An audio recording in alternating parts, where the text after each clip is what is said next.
हाँ, x आंटे saving और x आंटे equilibrium सिर्फ इक्विलिब्रियम पर ही इक्वल होते हैं। इसके 3 रीजन हैं और एग्जाम में इसमें 3 मार्क का क्वेश्चन भी पूछते हैं। तो पहला रीजन है कि saving is done by household और investment is done by firm.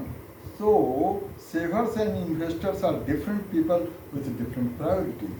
दूसरा रीजन है saving is made in a small amount और investment is made in big amount. तीसरा है saving is made for meeting future uncertain events और contingency और investment is made for profit motive. अब समझेंगे ex post saving and ex post investment. Ex post saving actual saving है, ex post saving equal to planned saving plus unplanned saving. इस पर exam में MCQ आ सकता है। और एक्स पोस्ट इन्वेस्टमेंट का मतलब एक्चुअल इन्वेस्टमेंट और एक्स पोस्ट सेविंग का एक्स पोस्ट इन्वेस्टमेंट का मतलब हो गया plan investment plus unplanned investment.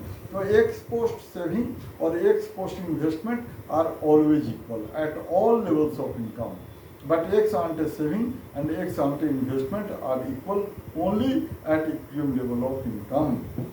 अब इस चैप्टर में लास्ट टॉपिक में आते हैं फुल एम्प्लॉयमेंट। ये फुल एम्प्लॉयमेंट वो सिचुएशन है when all those who are willing to work are getting the work.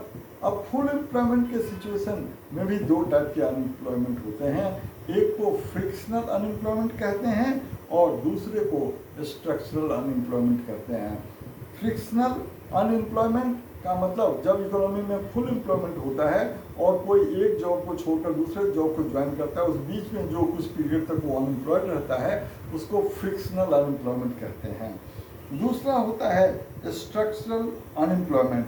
तो ये मिसमैच बिटवीन अनएम्प्लॉयड पर्सन और demand for a specific type of worker की वजह से होता है। जैसे फुल एम्प्लॉयमेंट का सिचुएशन है, कोई टेक्नोलॉजी चेंज हो जाए, डिमांड चेंज हो जाए, तो फिर उसको एडजस्ट होने में थोड़ा टाइम लगता है। उस पीरियड में वो जो अनएम्प्लॉयड रहता है उसको स्ट्रक्चरल अनएम्प्लॉयमेंट कहते हैं। यहाँ पर एक बात याद रखेंगे कि नेचुरल रेट ऑफ अनएम्प्लॉयमेंट का मतलब होता है, फॉर्मूला एक है एमसीक्यू के लिए, बोर्ड के लिए, सीयूटी के लिए, दोनों के लिए इम्पोर्टेंट है। नेचुरल रेट ऑफ अनएम्प्लॉयमेंट का मतलब equal to frictional unemployment plus structural unemployment.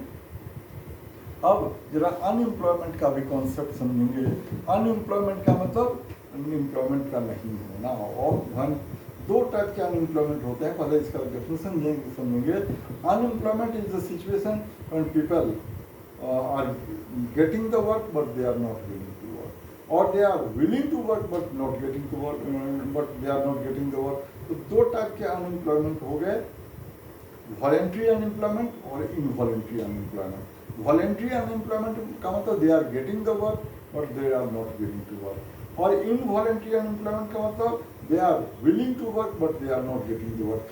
अक्सर एग्जाम में इस टाइप का क्वेश्चन आता है कि does full employment mean zero unemployment, तो इसका आंसर होगा full employment does not mean zero unemployment, क्योंकि फुल एम्प्लॉयमेंट पर भी वॉलेंट्री अनएम्प्लॉयमेंट एग्जिस्ट करेगा।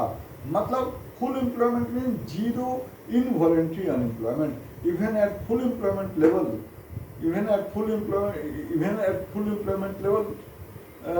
voluntary unemployment will exist. तो अपन मोबाइल